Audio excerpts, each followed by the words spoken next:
Hello everyone, welcome back to Dr. Wayne Dyer's 101 Ways to Transform Your Life, my little personal series on that. Here we are, part 55 into this series, and it gets more and more exciting every part. So here we are talking all about joy and woe today, okay?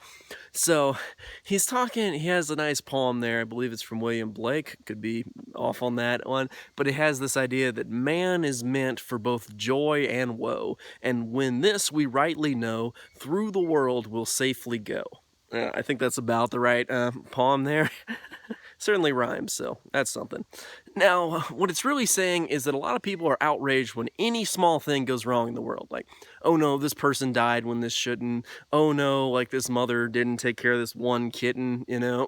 Oh no, this happened. Oh no, oh no, oh no.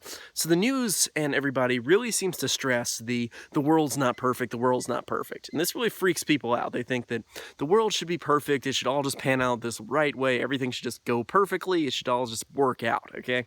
And he's saying, no, okay, like, hold the phone for a minute. The world is not going to play out the perfect way you can imagine it. But the way the world is playing out is perfect because that's how it's doing it, okay? And this concept may seem a little bit tough, at least at first, but it's actually not that complicated. When you start to understand that when you accept the world for how it is, you're not trying to change it. So when you tell the world it needs to be a certain way, like, okay, like, nobody should ever die like this, and this should go perfectly like this, and this should go this way, and I should win here, and everything, and like, it should come up 33 black every time so I can win at this game, and this, and this, and this. Then people are setting themselves up for failure over and over and over again, because the world has problems, okay? There are going to be things that happen. But so, the world also has solutions. When we say the world, like, shouldn't do this and shouldn't do that, it's like we're wrapping a rope around the world and trying to pull it with our neck. So what we're really doing is just tightening the rope tighter and tighter around our neck and just choking ourselves the more we try to make the world constrained to the vision we have, okay? Instead, take the rope off, okay? Accept that the world is going to work out fine, that everything in the big picture is all going to be great, okay? And when you accept that, it really frees you up to go out and change the world, to do things that will make it better. But never say that the world has this thing that shouldn't be the case, okay? The world is how it is, so don't try to say that this thing shouldn't happen or this thing shouldn't have happened, because that's the way it should happen, because that's how it happened, basically.